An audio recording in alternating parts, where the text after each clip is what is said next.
ڈرتے نہیں ہیں تجھ سے ہم علی والے کبھی ڈرتے نہیں ہیں تجھ سے دل میں اوروں کے تیرے نام سے وحشت ہوگی دل میں اوروں کے تیرے نام سے وحشت ہوگی موت ہم اس لیے مشتاق تیرے رہتے ہیں موت ہم اس لیے مشتاق تیرے رہتے ہیں تو جو مل جائے تو مولا کی زیارت ہوگی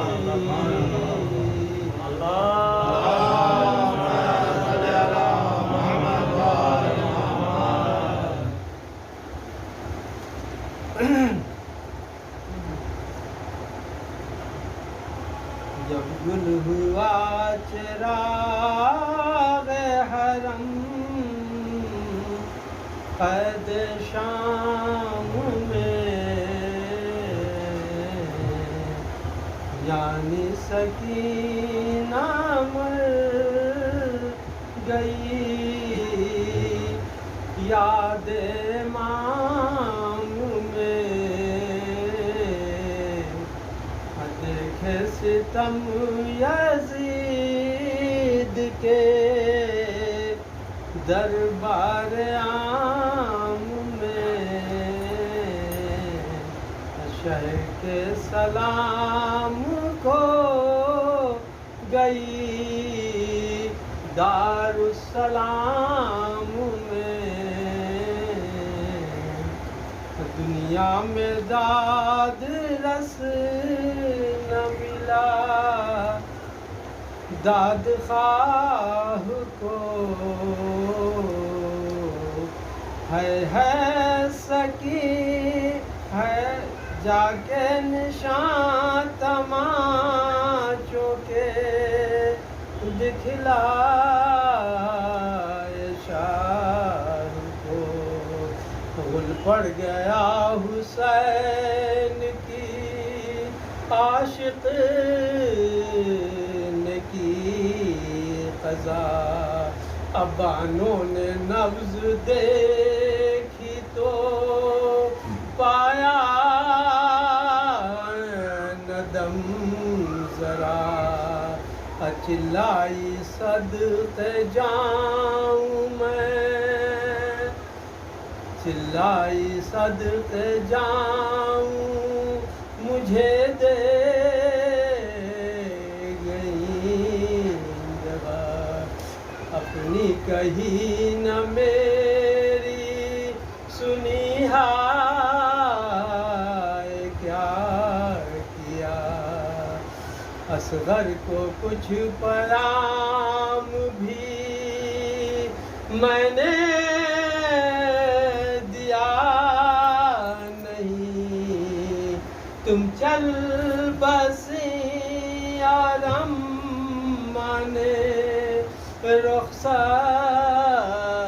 کیا نہیں اصغر کی بھولی باتوں اصغر کی بھولی بات سناؤ نثار ماں اکبر کا ذکر کر کے رلاؤ نثار ماں اصیلی کا نیلما کو دکھاؤ نثار ماں بابا کو جا کے در پہ بلاؤ نثار ماتم کے غلغلے ہیں، نہ رونے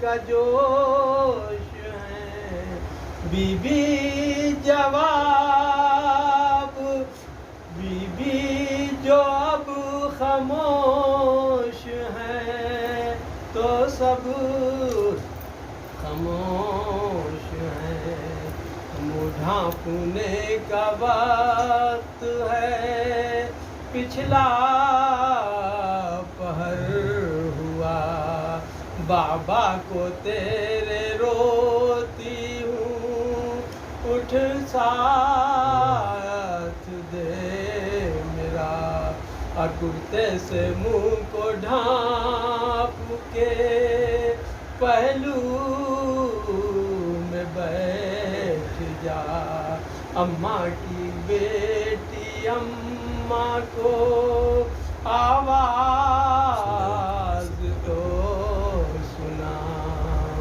ماتم سے رائے گھر تھا تیرے بین کرنے سے، زندان سونا ہو گیا، بی بی کے مرنے سے، یہاں کس کے پاس رہتی ہیں، شہ کربلا نہیں، بی بی کے ناز اٹھانے کی خاطر چچا نہیں، نادار ماں ہے پانی نہیں اور رضا نہیں، پر اب کفن کے واسطے ہے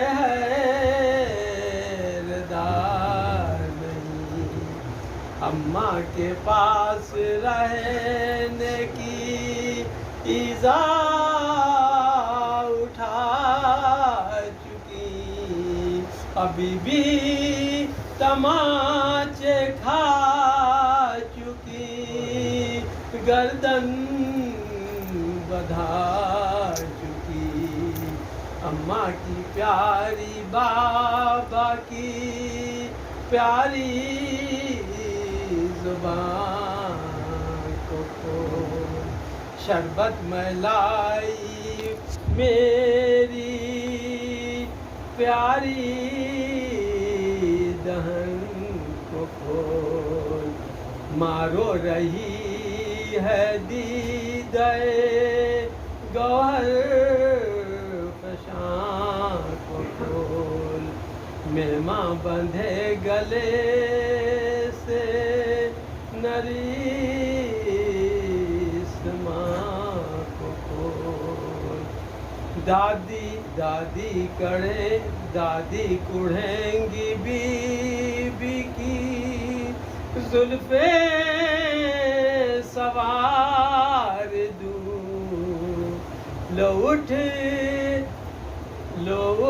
اٹھو یہ پھٹا ہوا کرتا اتار دوں، تم نے جو شام کو میرے بازو پہ سر دھرا، میں سمجھی تھی کہ کانوں کا کچھ درد کم ہوا، آئی ہے آج سونے کو خود میری محل کا، اس درد لا دوا کی خبر تھی نہ مطلقہ،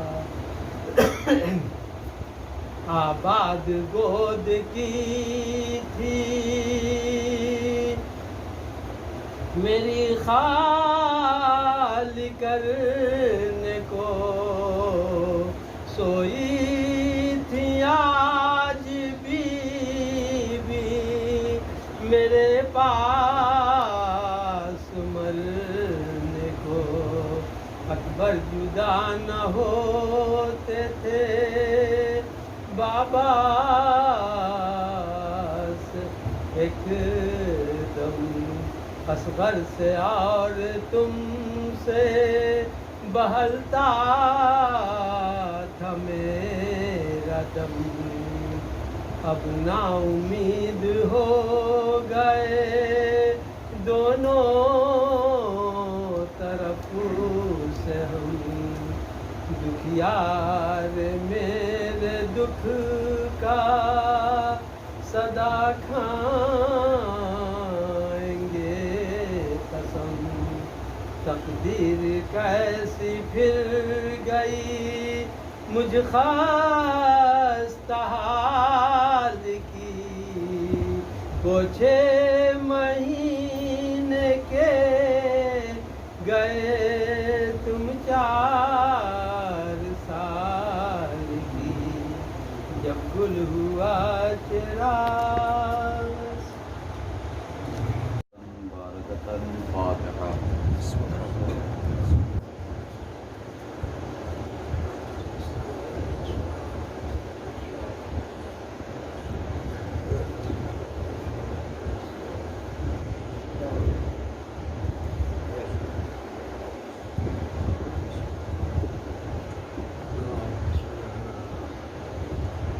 اعوذ باللہ من الشیطان الرجیم، بسم اللہ الرحمن الرحیم، الحمد للہ الذی ہدانا لہذا وما كنا لنهتدی لولا ان هدانا اللہ، لقد جاءت رسل ربنا بالحق والصلاة والسلام والتحیۃ والاکرام علی سید سلمان الوجود سر اللہ فی کل موجود، نقطۃ دائرۃ الوجود صاحب لواء الحمد والمقام المحمود، مولانا ومولا الثقلین جد الحسن والحسین ابی القاسم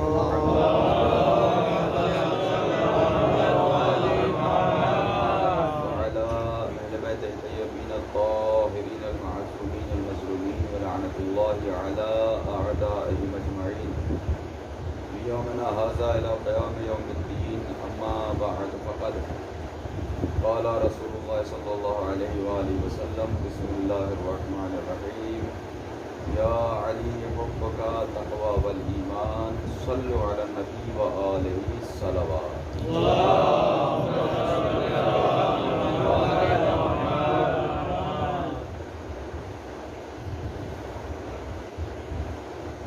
جو درود جانتے ہیں، جو صلوات جانتے ہیں، دونوں مل کے آواز بلند تلاوت کریں۔ اللہم صلی علی محمد وآل محمد۔ علماء کرام نے اور ہمارے بزرگوں نے ہمیں سکھایا ہے، پڑھایا ہے کہ اگر چاہتے ہو کہ تمہاری دعا قبول ہو جائے تو اس کا بہترین طریقہ یہ ہے کہ اپنی دعا سے پہلے 3 مرتبہ صلوات اور دعا کے بعد 3 مرتبہ تلاوت کرنی چاہیے۔ 2 بار آپ کر چکے ہیں، 1 بار اور کر دیجیے۔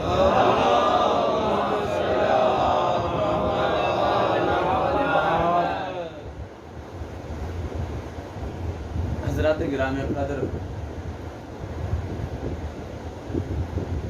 اس وقت ہم سب مل کر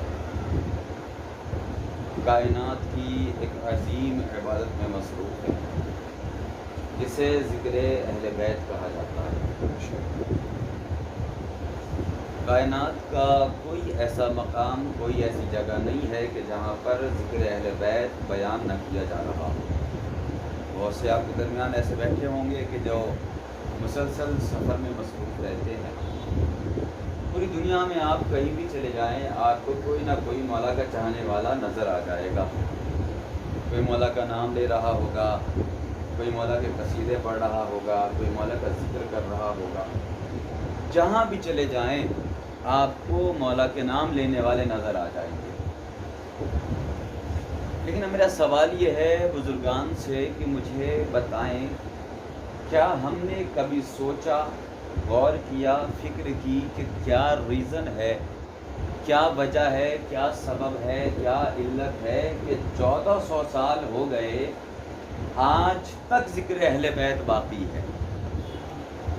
کیا ہم نے کبھی سوچا آخر کون سی ایسی طاقت ہے تذکرہ اہل بیت میں، کون سی ایسی طاقت پائی جاتی ہے ذکر اہل بیت میں کہ 14 صدیاں گزر گئیں، 1400 سال ہو گئے، آج تک ذکر اہل بیت قائم و دائم ہے؟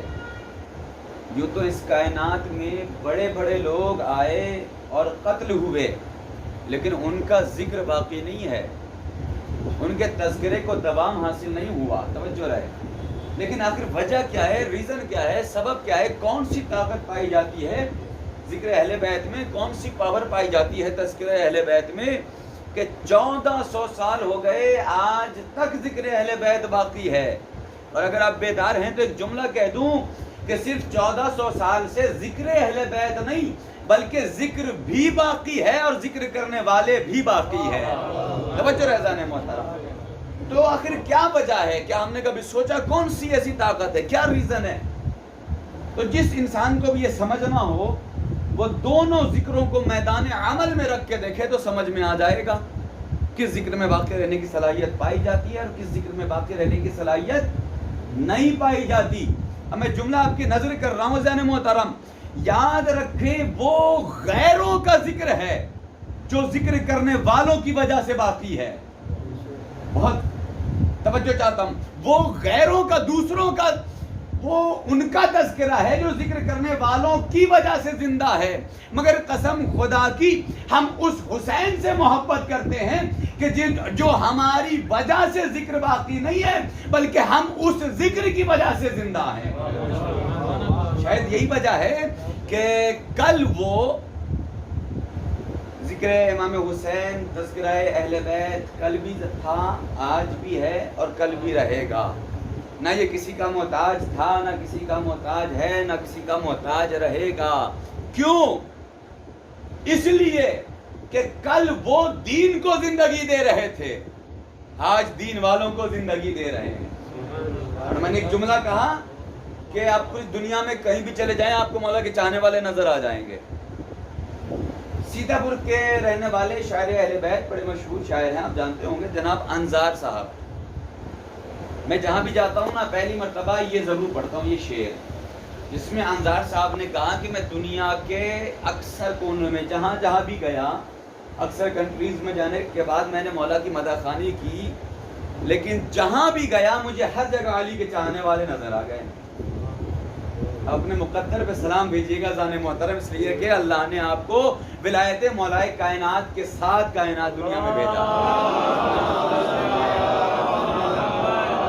انصار صاحب فرماتے ہیں کہ میں نے دنیا کے اکثر مقامات پہ دیکھا، ہر جگہ مجھے علی کے چاہنے والے نظر آ گئے۔ بہت تلاش کیا، بڑی جستجو کی، ایک جگہ ملی کہ جہاں پر علی کے چاہنے والے نظر ہی نہیں آئے۔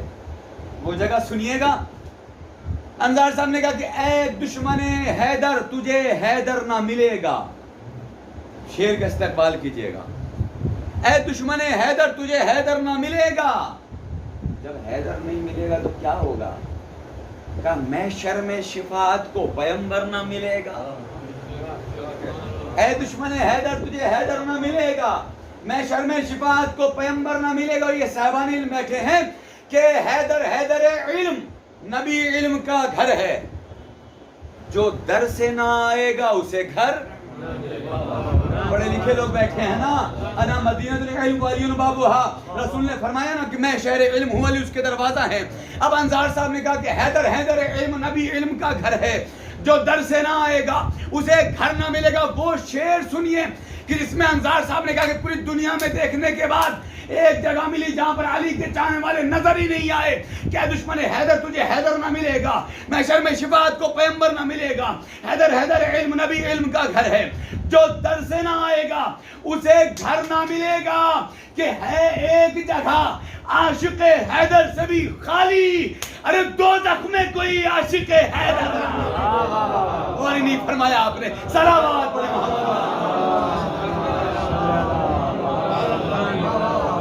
یہ ہے محبت اہل بیت۔ دو باتیں میرے ذہن میں چل رہی تھی ممبر پہ بیٹھتے وقت، کہ اگر مجمع داد نہیں دے گا تو میں اپنا موضوع بدل دوں گا. لیکن اب مجھے لگ رہا ہے کہ اگر میں فضائل کا آغاز کروں تو آپ سہارا دیں گے.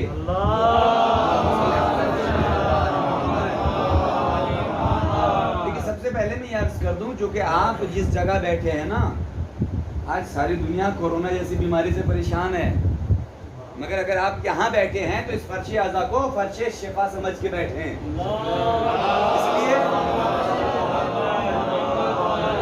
اس لیے میرے سرکار کہ آج گورنمنٹ کی جو گائیڈ لائن ہے اس پہ ذریعے سے اگر عمل کیا جائے تو آپ کو ڈسٹینس کا پالن کرنا پڑے گا، ایک دوسرے کے ساتھ ڈسٹینس کے ساتھ بیٹھنا ہوگا. مگر یاد رکھیں میں ایک جملہ ضرور کہوں گا کہ 1400 سال بعد اس دنیا کو اتنا سمجھ میں آ گیا کہ اگر بیماری سے بچنا ہے تو گائیڈ لائن کی سب سے پہلی لائن یہ لکھ دی کہ اگر بیماری سے بچنا چاہتے ہو تو سب سے پہلے اپنے ہاتھوں کو دھلو. اور بھیا ایسے بتایا کہ کس انداز سے دھلنا ہے یہ بھی بتا دیا گیا. ہاتھوں کو رگڑ رگڑ کے دھلیے، صابن سے دھلیے، سینیٹائزر کیجئے اور گھر آئیے. اور اگر چاہتے ہیں کہ اور اچھے طریقے سے سیف رہیں تو گھر آنے کے بعد صرف ہاتھ تک نہیں بلکہ نہا لیجئے. یہ ہے سرکار کی گائیڈ لائن. میرے سرکار توجہ رہے. مگر آپ فخر کریں کہ آپ کس اسلام کے ماننے والے ہیں. میں کہیں لے جانا چاہتا ہوں آپ کو ذہن محترم، جس دنیا کو 1400 سال بعد یہ بات سمجھ آئی کہ اگر بیماری سے، اگر کیٹانوں سے بچنا چاہتے ہو تو باہر سے جب بھی آؤ ہاتھوں کو دھلو، نہا لو. مگر آج سے 1400 سال پہلے اسلام نے کہہ دیا کہ اقیموا الصلاۃ، تم نماز پڑھو. جب نماز کے عادی ہو جاؤ گے تو وضو کرو گے، جب وضو کرو گے تو کیٹانوں سے دور ہو جاؤ گے. اب اسلام کی تھنکنگ کو تو دیکھیے، اسلام کے جو رولز آئے ہیں اگر اس کو آپ سمجھیں تو شاید آپ کو بہت ساری چیزیں معلوم ہو جائیں. لیجئے میری بات آ گئی اسلام تک، میں آج اسی موضوع پر گفتگو کروں گا. سوچ کے آیا تھا کچھ اور، لیکن اب مجھے اسلام کی ڈیفینیشن آپ کے سامنے بیان کرنی ہے. چونکہ پڑھے لکھے لوگ اور بزرگ یہاں تشریف فرمائیں، توجہ رہے. اسلام نے جو قوانین ہمارے لیے بنائے ہیں، اگر انسان ان رولز کو فالو کرنے لگے اپنی زندگی میں تو پھر یہ آج کی گورنمنٹ کی گائیڈ لائن کی ضرورت نہیں ہے. اگر ہم نے کل اسلام کی گائیڈ لائن پر عمل کر لیا ہوتا تو آج یہ گورنمنٹ کی گائیڈ لائن کی ضرورت نہیں پڑتی. ہم غور فرمائیے، اہل علم بیٹھے نا. میں ایک اور چیز اسلام کی خصوصیت پیش کرنا چاہتا ہوں. ہمیں معلوم ہونا چاہیے کہ ہم کس اسلام کے ماننے والے ہیں. اگر ہم مسلمان اپنے آپ کو کہتے ہیں تو ہمیں سمجھ میں آنا چاہیے کہ جس مسلمان جو جس اسلام پر ایمان رکھتے ہیں اس اسلام میں کیا کیا چیزیں پائی جاتی ہیں، کیا کیا خصوصیتیں ہیں دین اسلام میں، یہ ہمیں معلوم ہونی چاہیے. اب چونکہ مجھے یقین ہے کہ آپ پڑھے لکھے لوگ یہاں بیٹھے تو میری بات آسانی سے پہنچ جائے گی.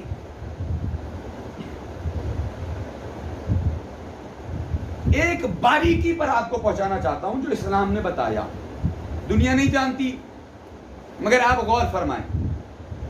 میرا اکثر سفر ہوتا ہے بنارس کی طرف، تو جب میں بنارس کی طرف جاتا ہوں ٹرین کے ذریعے سے تو ایک پل پڑتا ہے، راج گھاٹ نام ہے اس کا.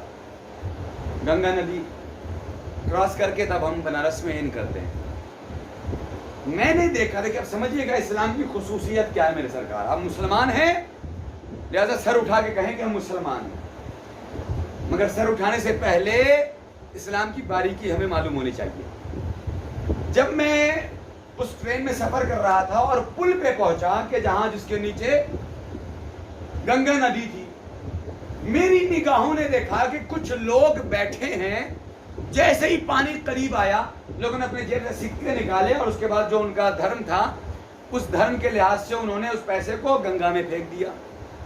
آپ نے بھی دیکھا ہوگا، تصدیق فرمائیں گے بزرگ. یہ ہندو دھرم کا عقیدہ ہے.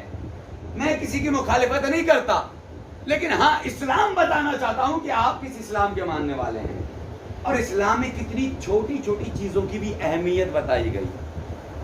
اب میرا آپ سے سوال میں سرکار یہ بتائیں کہ وہ جو ہمارے بھائیوں نے پیسے چاہے جس عقیدے کی بھی تحت اس پانی میں پھینکا، کیا وہ پیسے کسی کام کے ہیں؟ یا تو وہ پانی میں مل جائیں گے یا مٹی میں مل جائیں گے، کسی کام کے نہیں ہیں۔ لیکن اب میرا سوال ہے، آپ سمجھے دین اسلام کی ڈیفینیشن کیا ہے؟ وہ غیر مسلم انسان کے جس نے پیسے نکالے، حالانکہ وہ اس کا عقیدہ ہے کہ گنگا میاں کے لیے اس نے یہ کام کیا کہ پیسے اس نے ندی میں گنگا میں پھینک دیے۔ ایک ٹرین میں کتنے لوگ بیٹھے ہوں گے؟ کم از کم 500 لوگ مان لیجئے ایسے ہوں گے جو اس عقیدے کے ہوں گے، جنہوں نے پیسے نکالے جیب سے اور اس میں پھینک دیے۔ فرض کر لیں سب سے کم 1 روپیہ، اگر 1 روپے کر کے 500 لوگوں نے پھینکے تو کتنے ہو گئے؟ 500 روپے۔ اب توجہ ذہن محترم، 500 روپے جو پانی میں ملے وہ کسی کام کے نہیں، کسی بھی کام کے نہیں۔ مگر اب آئیے کس اسلام کے آپ ماننے والے ہیں؟ اسلام نے سب سے پہلا حکم دیا کیا؟ صدقہ تو تدفع بلا۔ یاد رکھو صدقہ کی پاور یہ ہے کہ صدقہ بلاؤں سے دور کر دیتا ہے۔ پہلا فائدہ کہ آپ جب گھر سے نکلیں تو صدقہ نکال کے نکلیں، برا آپ کو بلاؤں سے محفوظ رکھے گا۔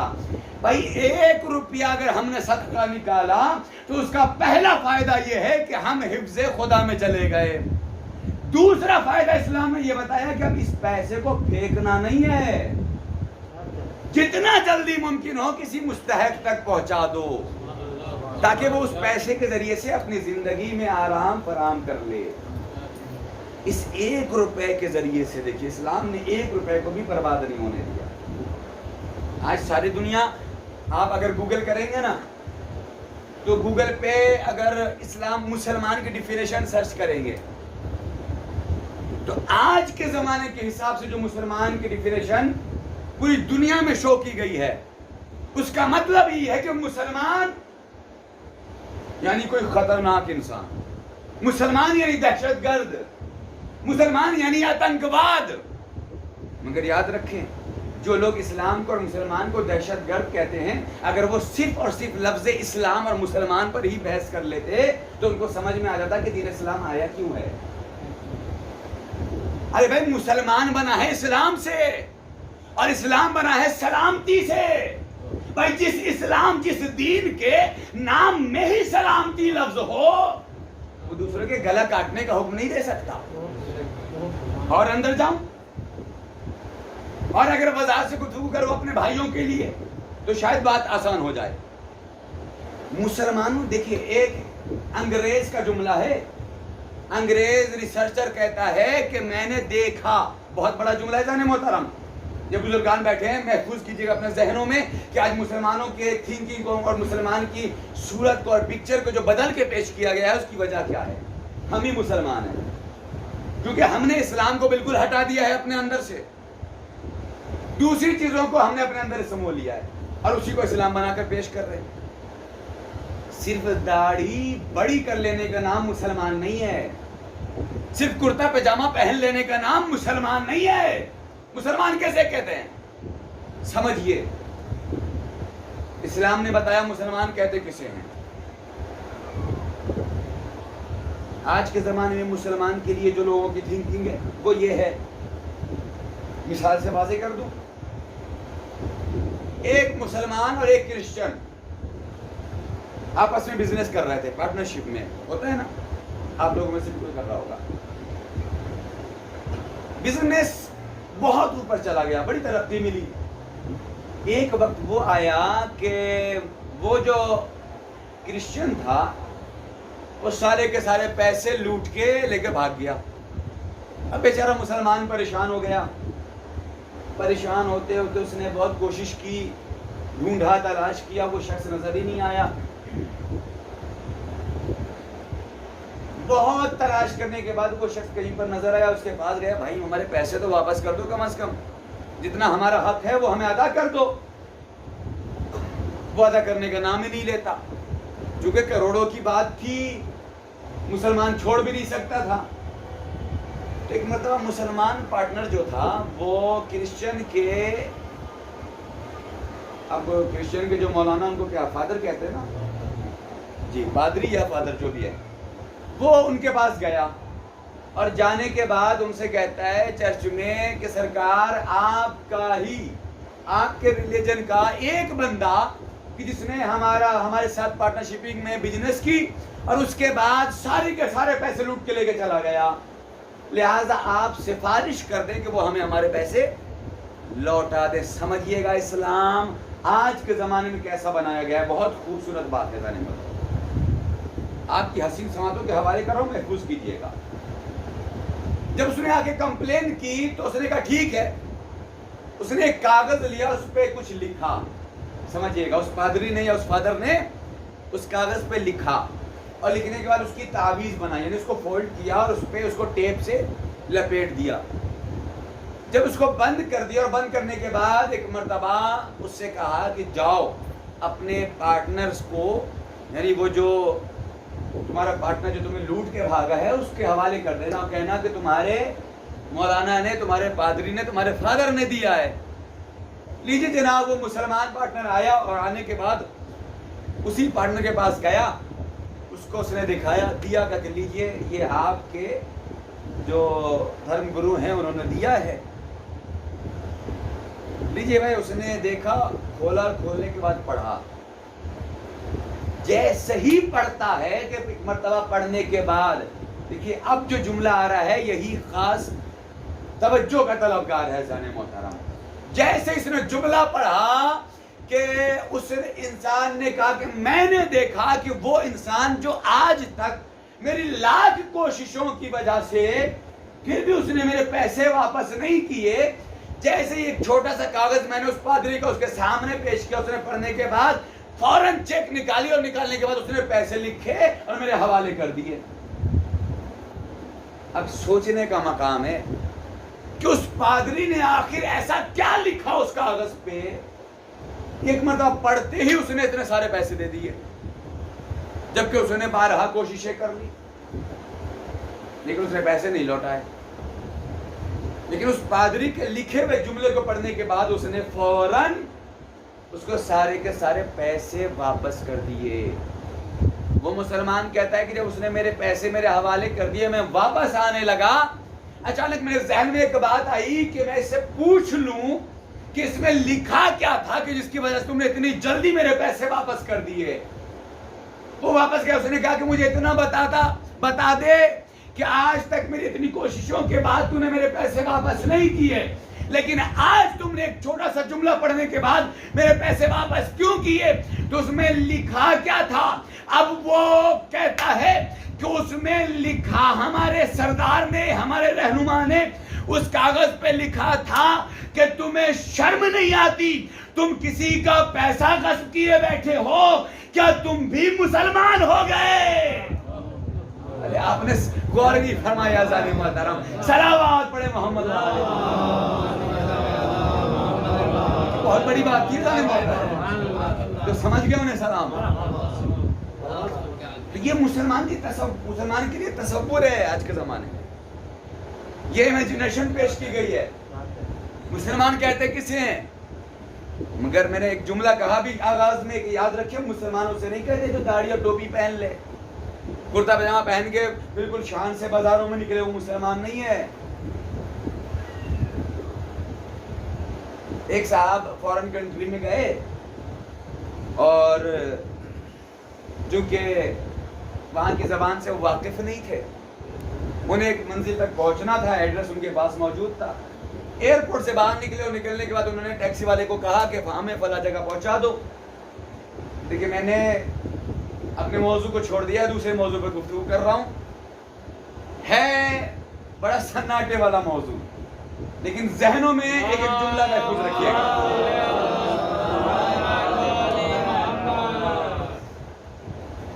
اس نے ٹیکسی والے کو ایڈریس بتایا، لیجیے سرکار ہوا کیا؟ ٹیکسی والے نے کہا یہ بسم اللہ بیٹھی، اس کی الگ زبان تھی۔ خیر جناب ٹیکسی پہ بیٹھے اور بیٹھنے کے بعد فرض کر لیں علی رضائی ہے، میں بیٹھ گیا گاڑی میں، وہ ہمیں لے جانے لگے منزل تک۔ کچھ دور جانا ہی تھا کہ میں نے کیا دیکھا، اب آپ دہلی میں رہتے ہیں تو دہلی میں تو آپ نے دیکھا ہوگا کہ یہاں کے ٹیکسیز میں میٹرز وغیرہ لگے ہوتے ہیں نا، ویسے ہی وہاں بھی ٹیکسی میں میٹر لگا ہوا تھا۔ اب میں نے کیا دیکھا کہ اچانک ڈرائیور نے میٹر کو بند کر دیا، ہے نا کچھ دیر تک. 10 منٹ بعد اس نے پھر میٹر چالو کیا اور پھر سے چلنے لگا. میرے ذہن میں یہ بات کھٹکنے لگی کہ یہ تو اس نے چیٹنگ کی. کچھ دور اس نے میٹر چلایا, بیچ میں بند کر دیا, پھر اس کے بعد میٹر چلانے لگا. یہ بات چونکہ مجھے انگلش آتی نہیں تھی, جب میں منزل پہ پہنچا اور میرا میزبان مجھے ریسیو کرنے کے لیے آیا تو میں نے اسے سب سے پہلا جملہ کہا کہ یہ بتائیے کہ اس ڈرائیور سے کنفرم کریں کہ اس نے درمیان میں 10 منٹ کے لیے میٹر کیوں بند کیا. کیا اس نے کوئی چالاکی دکھائی یا اس نے میرے پیسے ہٹنے کی کوشش کری؟ توجہ رہزان محترم سمجھیے گا, آج میں اسلام کا پیغام بتانا چاہ رہا ہوں آپ کو. میں نے ان سے سوال کر دیا کہ اس ڈرائیور سے پوچھئے جب تک بتائے گا نہیں میں پیسے دوں گا نہیں. ایسے ہی ہوتا ہے بھائی ہمارے انڈیا میں تو, حالانکہ باہر کنٹری میں نے خود دیکھا ہے کہ ایسا نہیں ہے, وہاں کے ماحول بہت اچھے ہوتے ہیں. اور میں وہی کا ماحول آپ کو بتا رہا ہوں اور آنکھ کو دیکھا بھی ایک واقعہ بتاؤں گا. میں نے اس سے کہا کہ مجھے اس سے جواب چاہیے کہ اس نے میٹر کلوز کیوں کیا. ہمارے میزبانوں سے سوال کر لیا, بھائی بتائیے آپ نے ایسا کیوں کیا. اب اس کا جملہ سنیں گے جانے محترم, ڈرائیور مسلمان نہیں ہے, ایک غیر مسلمان ممالک کی بات کر رہا ہوں, جہاں کا مسلمان, جہاں کا ڈرائیور ٹوپی نہیں پہنے ہوا ہے, بڑی بڑی داڑیاں نہیں ہے, مسلمان نہیں ہے, اسلام کو جانتا بھی نہیں ہے. مگر جب میں نے اسے سوال کیا کہ تم نے یہ کام انجام کیوں دیا, تو اس کا جواب تھا کہ چونکہ جس راستے سے میں آ رہا تھا, جو اس کا مین روٹ تھا, اس راستے پہ آگے جا کے ٹریفک تھا, جام لگا ہوا تھا, لہذا میں نے سوچا کہ اس گلی سے نکل کے آگے جا کے پھر اس راستے پہ مل لوں گا. چونکہ 10 منٹ کا راستہ میں نے اضافہ لیا, اللہ اکبر, اس لیے میں نے میٹر کو کلوز کیا کہ یہ 10 کلومیٹر کے پیسے اس کے میٹر میں نہ شامل ہو جائے. اللہ اکبر. پیغام سمجھیے گا محترم, یاد رکھیں میرا سوال ہے کہ وہ ڈرائیور مسلمان نہیں تھا, ٹوپی نہیں پہنے ہوا تھا. پتا چلا کہ اسلام اخلاق بتانا چاہتا ہے. اسلام ٹوپی اور کرتے پاجامہ پہننے والے کو مسلمان نہیں کہتے, مسلمان اسے کہتے ہیں جو اس کے اندر انسانیت پائی جائے. مسلمان اسے کہتے ہیں. پر آپ سمجھے اسلام کی ڈیفینیشن,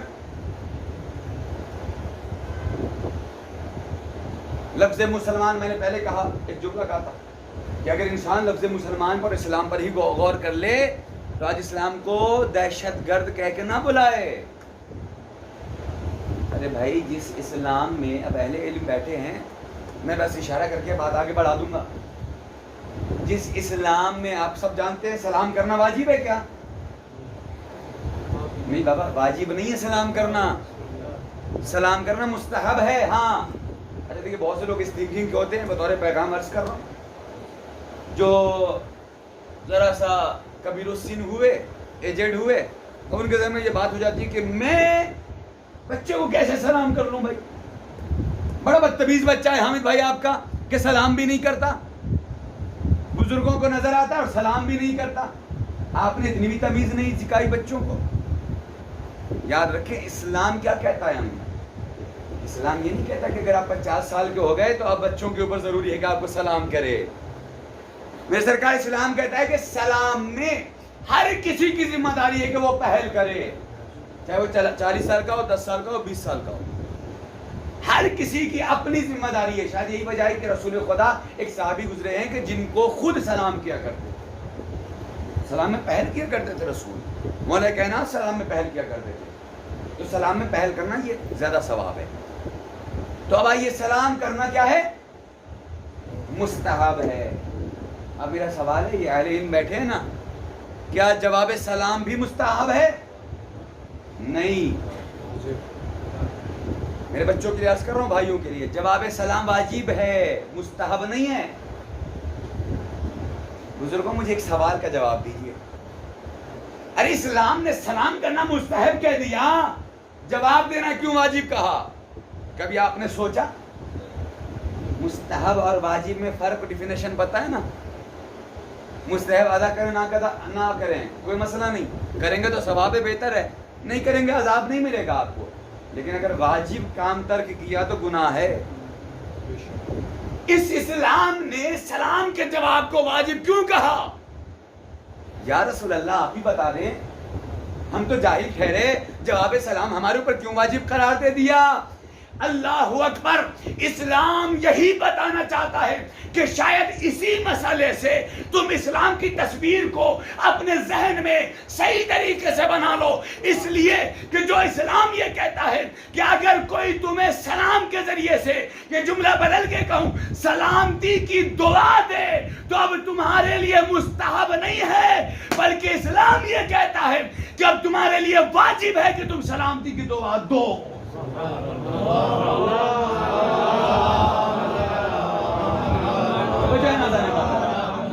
ارے بھائی، جو اسلام سلامتی کے جواب دینے کو واجب کہہ دے، وہ دوسروں کی گردن اڑانے کا کیا حکم دے گا؟ اسلام سمجھنا ہے کہ ایک چیز میں آپ غور کریں کہ چھوٹی چھوٹی چیزوں پر. اگر اسلام کی چھوٹی چھوٹی چیزوں کو آپ غور کریں گے تو آپ کو معلوم ہوگا. ہمارے بھائی یہاں بیٹھے ہیں، اب مجھے کل سیتھل میں مجلس پڑھنی ہے، سفر ہوتا رہتا ہے تو تجربات بھی ہوتے رہتے ہیں. حالانکہ میری عمر اتنی نہیں ہے. میں نے دیکھا باہر کی کنٹری میں کیا اخلاق ہے ان لوگوں کا. اچھا، میں وہ جملہ ابھی تک میں نے بیان نہیں کیا، حالانکہ بیچ میں ذکر کیا تھا ایک انگریز کا. سن لیجئے، وہ جملہ یاد آ گیا. ایک انگریز ریسرچر کا جملہ ہے. وہ کہتا ہے کہ میں نے ریسرچ کیا پوری دنیا میں جہاں جہاں مسلمان رہتے ہیں، تمام مسلمان ممالک میں. اچھا، انگریز تو بڑی محنت کرتے ہیں ان سب چیزوں میں، ریسرچ کرتے ہیں. وہ ریسرچر کہتا ہے، بڑا قیمتی جملہ ہے مطلب مسلمانوں کے لیے. وہ کہتا ہے کہ میں نے ریسرچ کیا مسلمان ممالک میں بھی اور غیر ممالک میں، غیر مسلم ممالک میں بھی گیا.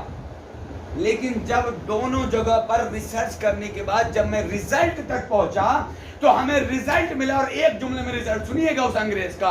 وہ کہتا ہے کہ میں جہاں بھی مسلمان ممالک میں گیا اور میں نے وہاں پر دیکھا تو مجھے مسلمان ممالک میں مسلمان تو نظر آئے مگر اسلام نظر نہیں آیا. اللہ اکبر. بہت بڑا جملہ ہے سامنے محترم.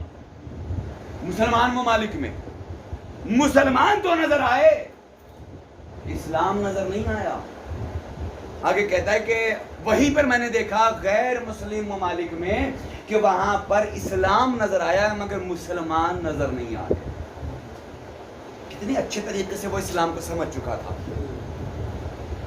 میں نے دیکھا کہ جب میں افریقہ میں سڑک راستہ کراس کرنے والا تھا، ایک طرف کھڑا تھا.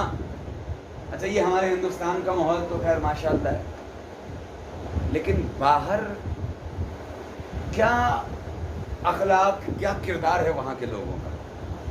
غیر مسلم ہے لیکن پھر بھی ان کا اخلاق اس انداز سے ہے کہ جب انہوں نے دیکھا کہ فلاں شخص روڈ کراس کرنے والا ہے، کوئی بائک اور سائیکل والے کی بات نہیں کر رہا ہوں بلکہ 4 ویلر والے نے ہاتھ نکال کے اشارہ کیا کہ آپ نکل جائیں تب میں آگے جاؤں گا.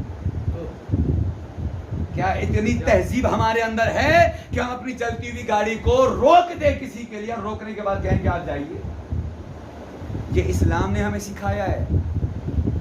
مگر وہی جملہ انگریز کا ثابت ہو رہا ہے کہ مسلمان ممالک میں مسلمان تو نظر آتے ہیں مگر اسلام نظر نہیں آتا.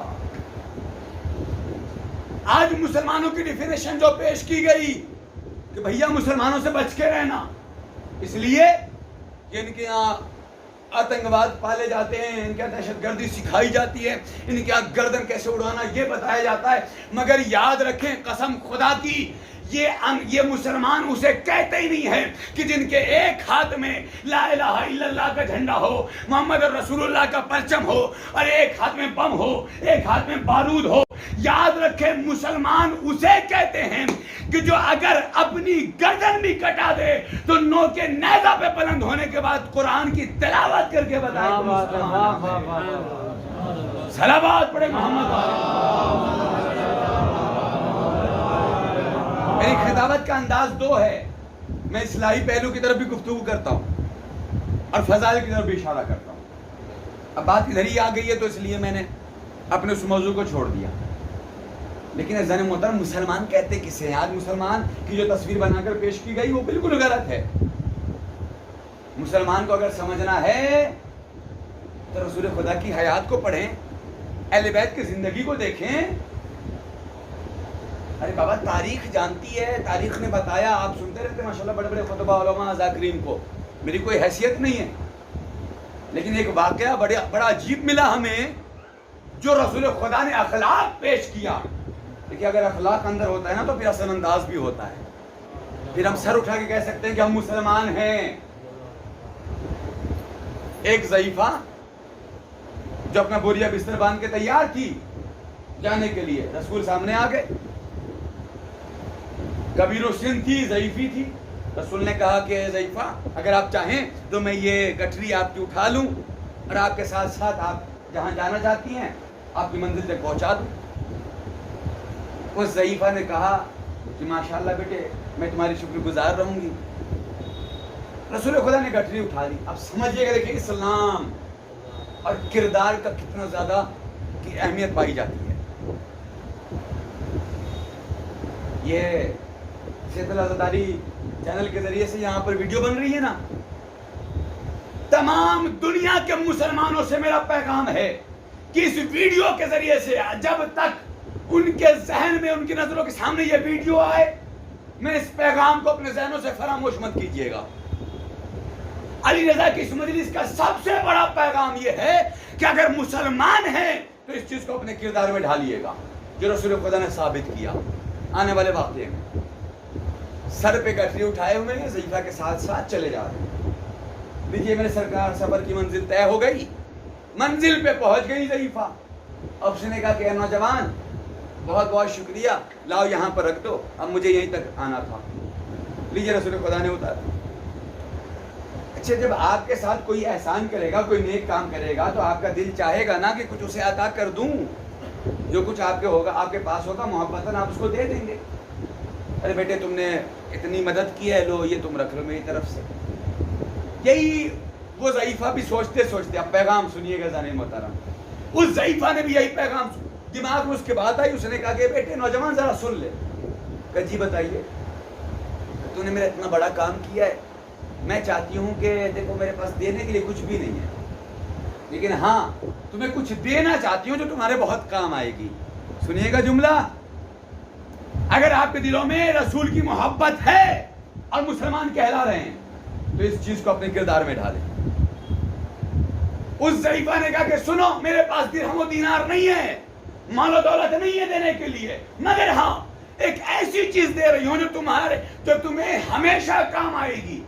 اس نوجوان نے کہا, رسول نے کہا بتائیے کیا بات ہے, کیا دینا چاہتی ہیں؟ اس نے کہا سنو, آج یہ ضعیفہ تمہیں ایک بہت قیمتی بات بتا رہی ہے اور مشورہ دے رہی ہے, اس پہ عمل کرنا اپنی زندگی میں. اس نے کہا جی بتائیں.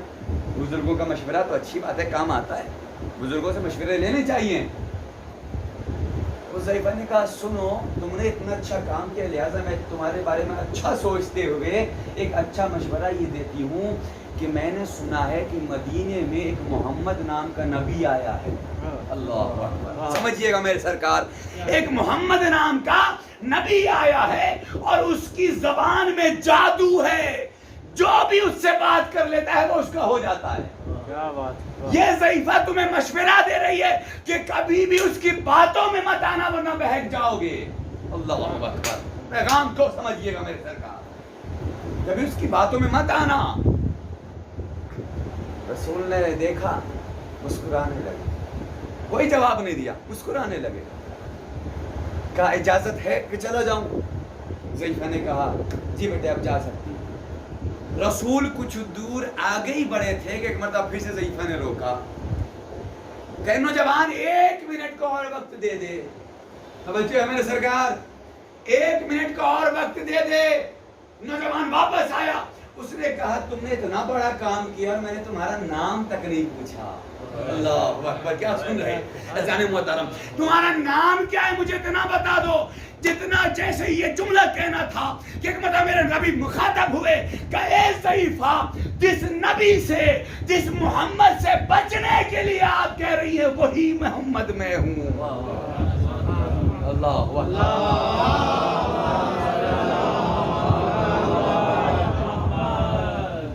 جیسی ضعیفہ نے یہ سنا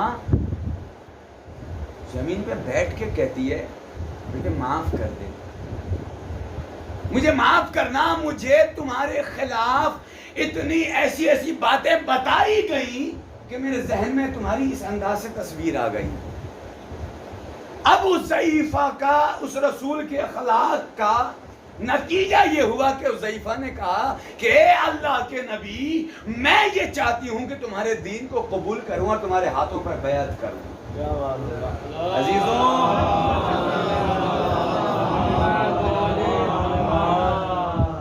آپ پریشان تو نہیں بولے زیادہ وقت؟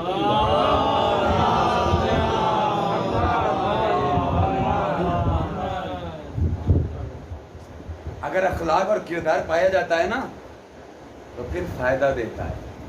لوگ اخلاق اور کردار سے ہماری طرف آتے ہیں۔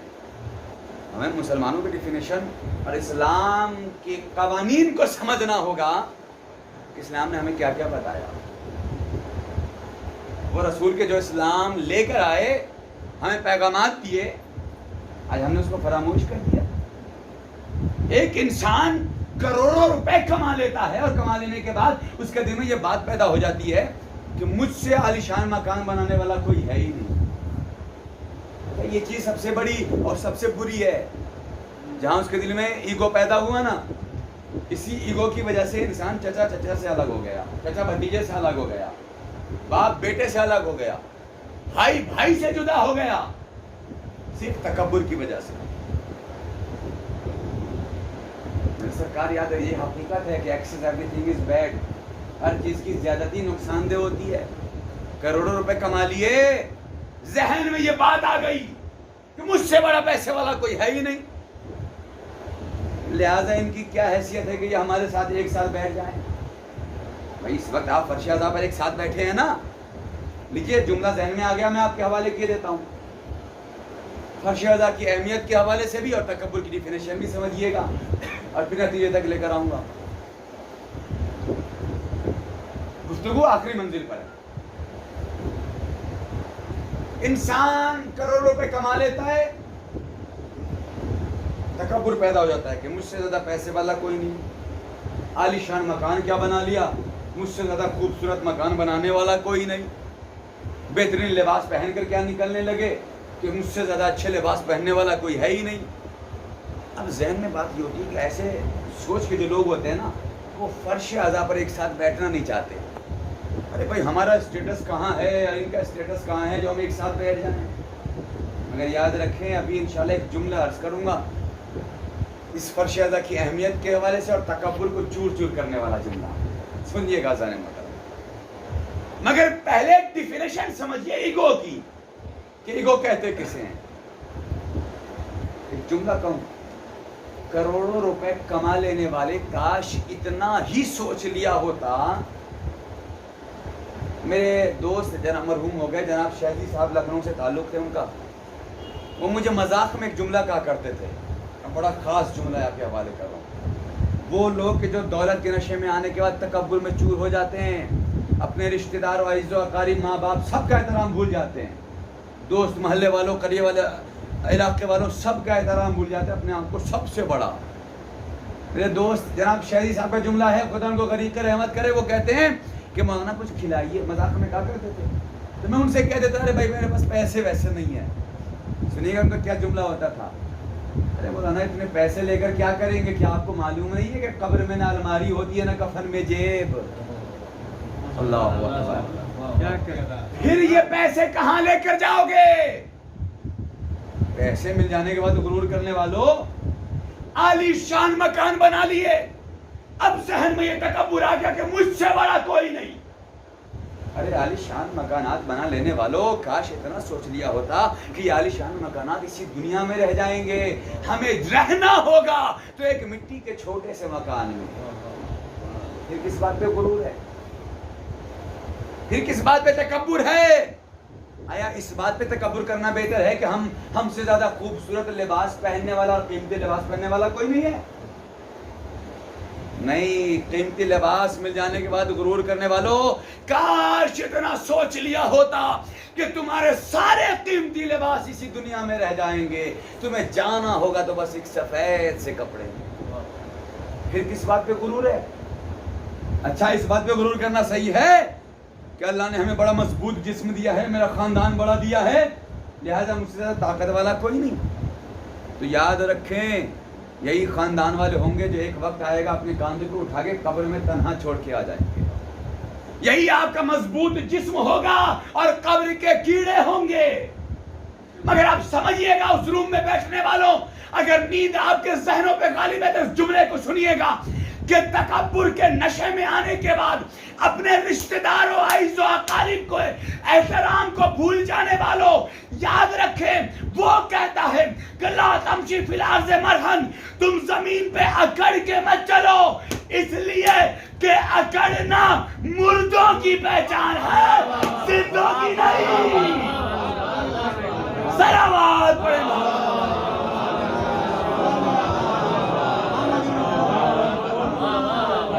میرا ایک ایک جملہ بڑا ہوتا ہے لانے محترم، بڑی محنت سے میں جملے جمع کرتا ہوں.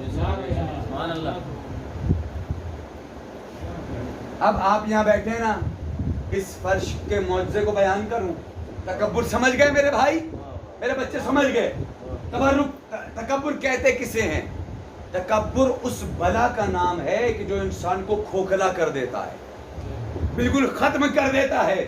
مگر فرش عزا پر بیٹھنے والوں، میرے امام حسین کے چاہنے والوں، اس فرش عزا کا معجزہ سمجھیے گا کہ وہ انسان کہ جو اب تک کروڑوں روپے کما کے، بہترین لباس اور بہترین گھر بنا کے اپنے آپ کو سب سے بڑا سمجھ رہا تھا، مگر جب فرش عزا پہ آیا تو اس فرش عزا نے آواز دی کہ اپنے تکبر کو بالائے طاق رکھ کے آنا، اس لیے کہ یہاں کا معجزہ ہے کہ یہاں غریب تبرک بانٹتا ہے، امیر ہاتھ پھیلا کے کہتا ہے.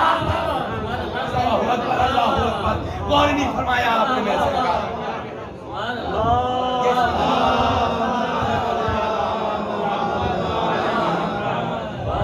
اب سلامت رہو.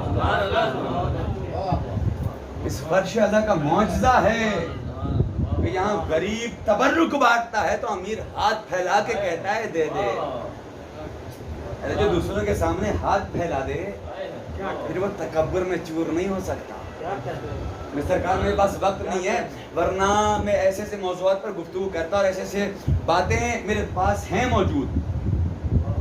تکبر، آپ نماز پڑھتے ہیں نا، لیجیے آخری بات ہے، اس کے بعد میں اپنی منزل کو مصائب تک پہنچا دوں گا.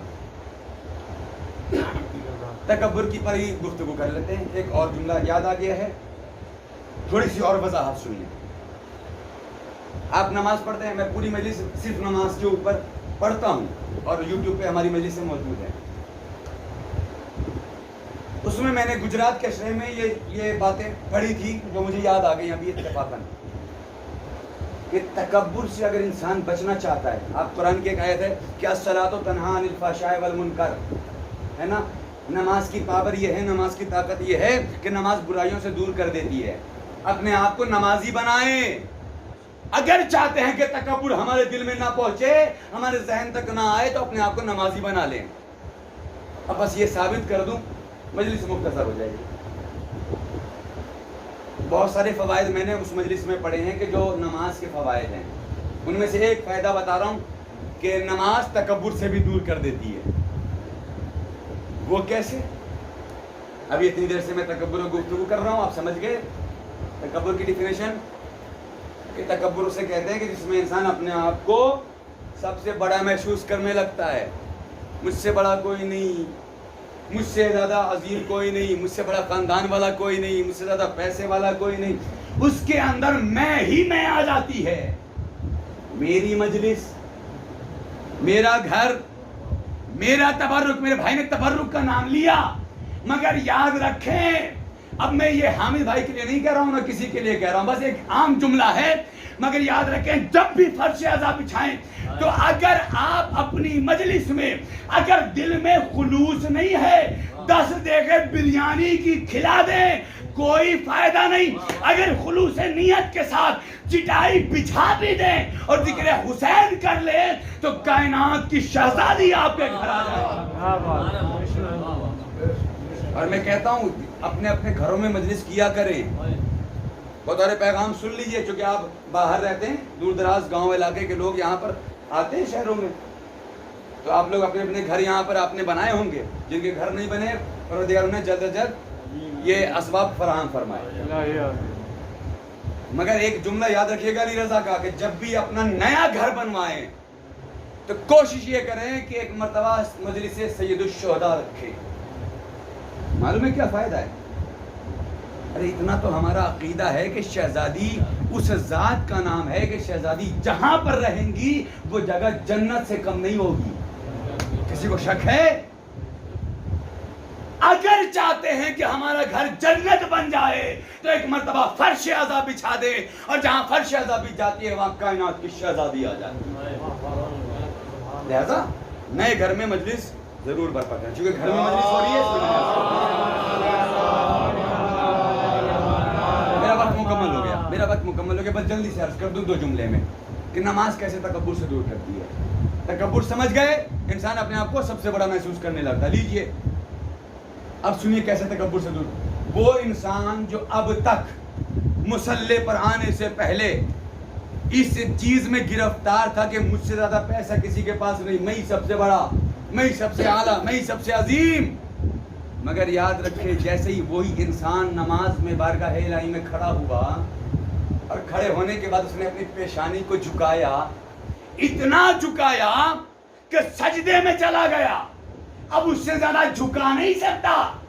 وہ انسان جو تکبر میں چور ہو کے اپنے آپ کو سب سے بڑا کہہ رہا تھا، اب وہ وقت آ گیا کہ بارگاہ الہی میں زمین پہ مٹی پہ سر کو خم کر کے کہتا ہے کہ پروردگار تو ہی سب سے اعلیٰ ہے، تو ہی سب سے بڑا ہے.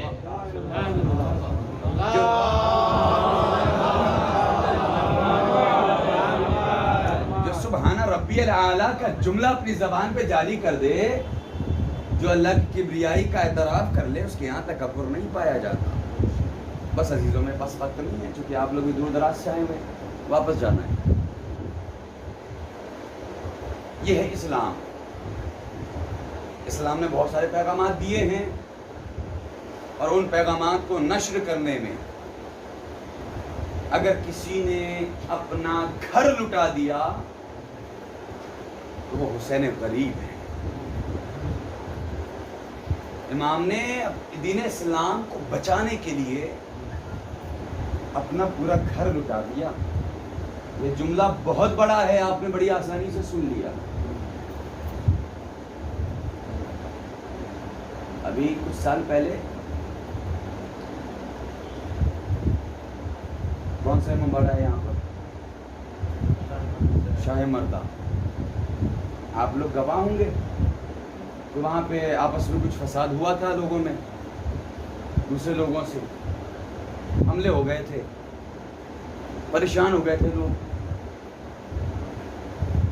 کیا آپ مجھے انصاف سے بتائیں گے کہ ایسے عالم میں کہ جہاں پر آنسو گیس چھوڑا گیا ہو، جہاں پر لوگوں کو ظلم و بربریت سے ستایا، پریشان کیا جا رہا ہو، ظلم کیا جا رہا ہو، وہاں پر کیا آپ اپنی ماں بہنوں کو تنہا چھوڑ سکتے ہیں؟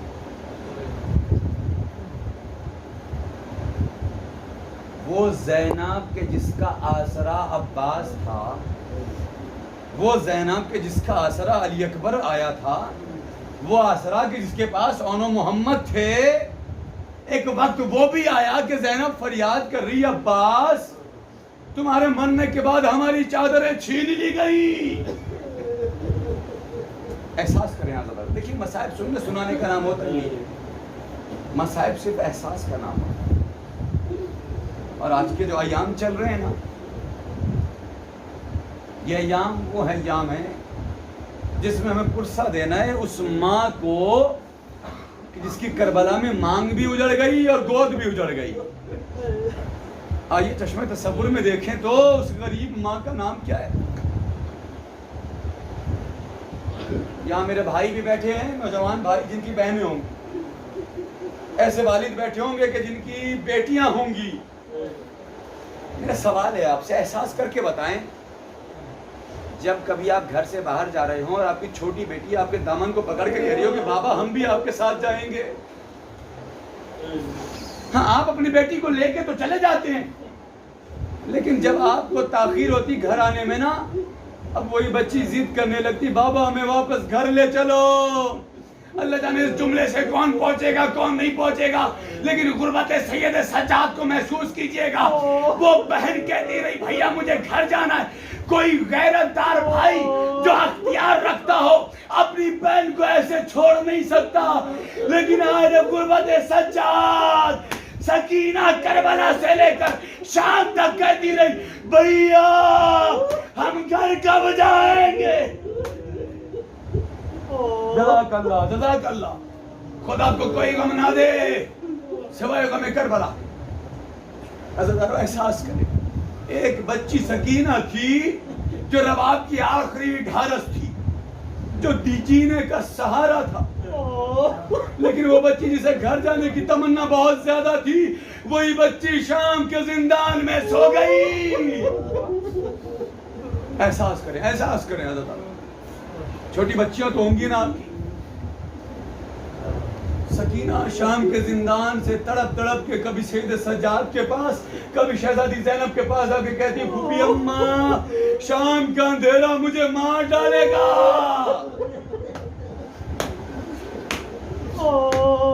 وہ سکینہ جسے تاریکی سے ڈر لگتا تھا، وہی سکینہ شام کے زندان میں گھٹ گھٹ کے سو گئی۔ عزیزانو ابھی میں پرسوں امہٹ میں تھا، سلطان پور، بہت بڑی عزاداری ہوتی ہے وہاں پہ ایک منظر دکھایا گیا، سنیے گا منظر کشی کیا تھی۔ زندان شام سے بیبیوں کی رخصتی دکھائی گئی تھی۔ اے عزیزانو میں نے وہ منظر دیکھا، میرا دل تڑپ گیا۔ محسوس کریں گے ارے ہر بیبیاں اپنے اپنی محملوں پہ سوار ہو گئی، مگر تاریخ کہتی ہے کہ سب کی محملیں آگے بڑھ گئی۔ رباب وہی پہ رک گئی۔ اے بیٹی سکینہ اب یہ ماں مدینے جا کے کیا کرے، جس کے جینے کا سہارا شام میں رہ گیا۔ المختصر لیجیے عزیزانو، لٹا ہوا قافلہ، میرے سارے مسائل چھوڑ، لٹا ہوا قافلہ کربلا پہنچا۔ ایک منظر دکھاتا ہوں، ایک جملے کی طرف اشارہ کرتا ہوں۔ تاریخ کہتی ہے مقاتل میں ہے کہ زینب اس غمزدہ بی بی کا نام ہے کہ جس نے جب بھی ماتم کیا، کبھی حسین کو روئی، کبھی غازی کا ماتم کیا، کبھی اکبر کا ماتم کیا، لیکن زینب نے کبھی اون محمد کا ماتم نہ کیا۔ تاریخ پڑھ لیں آپ، زینب کربلا سے نکلی، وہاں بھی اون محمد کو نہ روئی۔ کوفے پہنچا قافلہ، وہاں بھی زینب اون محمد کو نہ روئی۔ شام پہنچا، حد ہو گئی عزیزانو، شام کے زندان میں رونے کا گھر بھی خالی ہوا۔ پرسہ پیش کرنے کے لیے شام کی عورتیں آئیں، اکبر کا ماتم کیا، اون محمد کو نہ روئی۔ اے عزیزانو کبھی کسی کے یہاں کوئی مر جائے اور گھر میں اگر مرنے والے کا رشتہ دار یا ماں یا بیٹی نہ روئے تو لوگ کہتے ہیں یہ بہت بڑے طوفان کا اشارہ ہے۔ اللہ اکبر، آپ وہاں پہنچے نہیں پہنچے، یہ بہت بڑی قیامت لانے والا ہے، اس لیے کہ یہ رو نہیں رہی ہے، سامنے جنازہ ہے۔ زینب نہ روئی، لیکن تاریخ کہتی ہے جب لٹا ہوا قافلہ 8 ربیع الاول کو مدینے آیا، عبداللہ کے گھر میں آئی، ننھے ننھے بستر دیکھے، اپنے آپ کو گرا دیا، ہائے میرا لال، یہ ماں شرمندہ ہے۔ اے میرے جگر کے ٹکڑے، اور یہ ماں جب بھی روئی، کبھی بھیا کا ماتم کیا، کبھی عباس کو روئی۔ انا للہ و انا الیہ راجعون۔ رضم قضائی و تسلیم قیام کہ عزیزانو روتی ہوئی آنکھوں میں ہر دعا کے ساتھ آمین کہیں، نہ جانے آپ کی آمین کے ساتھ جناب سکینہ آمین کہہ دیں اور ہماری دعائیں قبول ہو جائیں۔ پروردگارہ تجھے واسطہ ہے اہل بیت علیہ السلام کی ضعیفی کا، تجھے واسطہ ہے حبیب نے مظاہر کی ضعیفی کا، مولا کے چاہنے والے جہاں جہاں بھی ہیں بالخصوص تمام ضعیف حضرات کے گناہان کبیرہ اور صغیرہ کی مغفرت فرما. بہرحال اکبر علیہ السلام کی جوانی کا واسطہ بی بی صغرا اور کبریٰ کا واسطہ مولا کے چاہنے والے جہاں جہاں بھی ہیں بالخصوص تمام جوان نوجوان بہن بھائیوں کو راہ راست پر رہنے اور نیک اعمال کرنے کی توفیق عنایت فرما. بہرحال اسقر علیہ السلام کی کمسنی کا واسطہ بی بی سکینہ کی بے بسی کا واسطہ مولا کے چاہنے والے جہاں جہاں بھی ہیں بالخصوص تمام بچے بچیوں کو اپنے والدین کا مطیع اور فرما بردار بنا. پروردگارہ یہاں جتنے بھی آمین کہنے والے ان سب کی آمین کو قبول فرما. صاحب خانہ کے رزق میں اضافہ فرما. اس گھر سے ہمیشہ ہمیشہ کے لیے شر کو دور کر دے اور خیر و برکت کی آمد ہو. اے پروردگار ہم سب عزاداروں کی آخری دعا ہے کہ ہمارے زمانے کے امام کے ظہور میں تعجیل فرما. ہم سب کو ان کے ناصران میں شمار فرما. السلام علیکم.